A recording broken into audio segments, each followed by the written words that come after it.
Imagine the Indian subcontinent in 300 Common Era. The Mauryas are long gone. Ashoka's unifying code, the Dhamma, and the Dhamma Mahamatras, the compliance officers, have vanished. What remains is a fractured mix of tribal republics, Brahmin settlements, merchant guilds, Buddhist monasteries, and rival chiefs, each living with his own code. A farmer in Bengal and a fisherman on the Tamil coast live in completely different worlds, different gods, different rulers, different calendars. And then the Guptas arrive.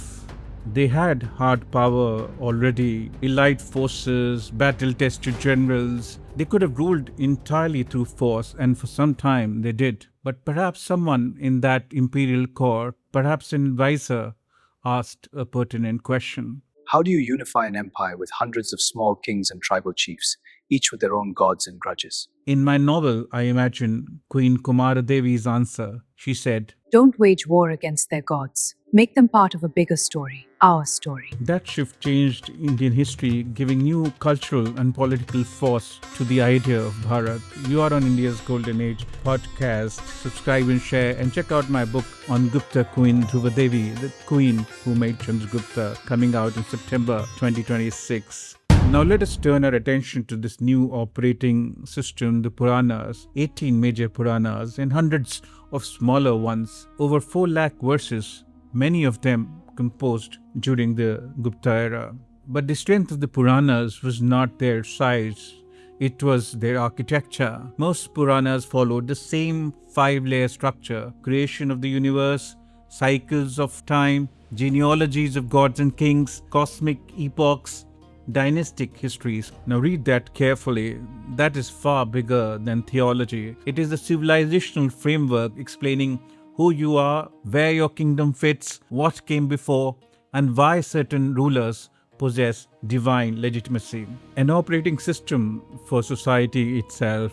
Now let's consider Harisena, court poet, 350 Common Era. He's tasked with drafting an inscription on a pillar once used by Ashoka. That decision also carries a very strategic message. The Guptas are not just ruling after Ashoka, they are his continuation. Let us imagine a scene. Harisena says, I describe you, Emperor, as equal to Kubera in wealth, Yama in justice, Indra in battle, equal therefore to a god. Samudragupta, the emperor, responds, Start the inscription and see that all this is included in the Purana project, my mother's masterstroke. That line matters. The Guptas understood something that most empires often learn very late, in fact too late. To the Guptas, the Puranas were narrative infrastructure. As you would see in my novel Dhruvadevi, they committed a lot of resources and a lot of family's time in writing and rewriting the Puranas. Military conquest demanded a lot of soldiers, supply chains, a lot of resources, people, money.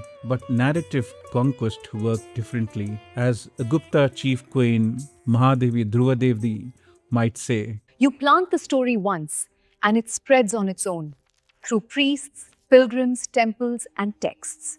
For common people, temple was the best medium. Most people in India could not read Sanskrit, but they could walk physically through mythology itself. Vishnu reclining upon the cosmic serpent, Nara and Narayana seated beneath a tree, Pandavas with Draupadi. Every sculpture carried theology through emotion, not text, awe, fear, devotion, belonging, engagement. And here's the remarkable part. There was no central ministry that was supervising it. No imperial officer supervised the sculptors. No standardization council enforced uniform design. This is civilizational coherence at an extraordinary scale without modern communication networks. That kind of cultural unity is difficult even now in the age of internet and algorithms. The Guptas faced a problem no empire had properly solved. The problem was, as Dhruvadevi might have said, How do you unify Bharat, where every village already worships different gods, follows different rituals, observes different sacred calendars? Across the Gupta age, process emerged. It is called Incorporation. Let us imagine a priest entering a Bengali tribal village carrying a royal charter. He listens to tribal chiefs, studies the local shrine. The Brahmin priest says, Your fish goddess is a form of Durga. The village river belongs to the sacred network of the Ganga. Your ancestors even fought beside Arjuna. The chief is shocked. Beside Arjuna, and what about the fish offerings? Don't worry. It is recognized within the Bhagavata tradition.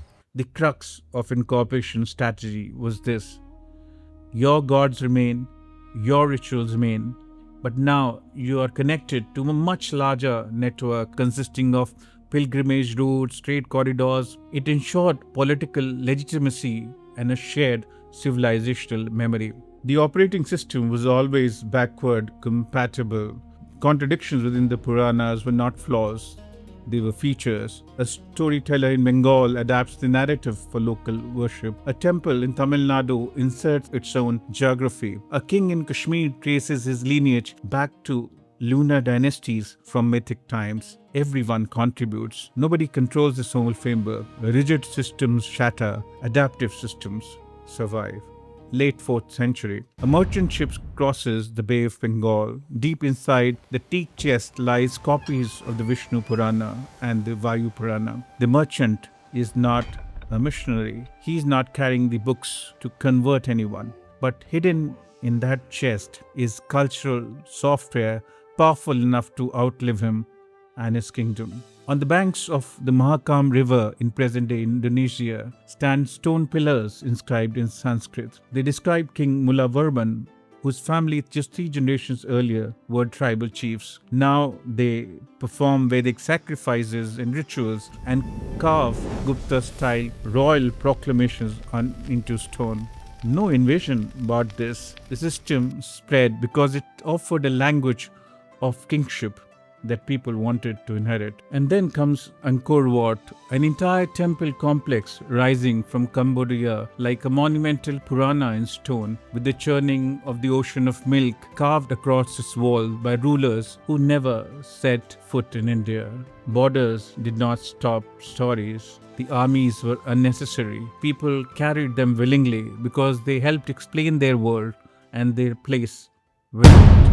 In 1669, Aurangzeb orders the destruction of temples of Kashi and Mathura. In 1835, Macaulay's education policy defunds Sanskrit institutions across the subcontinent. These were 2 different methods aimed at the same objective, aimed at the same targets: temples, scholars, transmission networks. What neither of them fully grasped was that you can destroy buildings, you can defund institutions, but systems rooted in memory, ritual, and everyday life do not disappear easily. The operating system was never stored in a stone pillar or a temple or palm leaf manuscripts.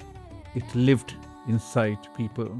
Today we have a UPI, an open architecture, a lightweight central protocol with different banks and companies building their own apps on it. The Gupta era Puranic system was something similar 1500 years ago. Different deities, but same protocol. At Naimisharanya, the legendary site where sage Vyasa is supposed to have compiled the 18 Mahapuranas and taught them to his disciples, excavation layers point to centuries of uninterrupted ritual activity. At Diogar, a Gupta-era temple preserves iconography that aligns with Purana descriptions. One imaginary archaeologist studying Angkor panels might have laughed softly while examining the temple carvings and sculptures. Marveling at their alignment with Puranic descriptions, she might have said, "No internet, no printing press, still viral." You are on India's Golden Age podcast. Share and subscribe, and check out my book, Dhruvadevi, a Gupta queen who made Chandragupta, coming out in September 2026. Bye for now. Jai Hind.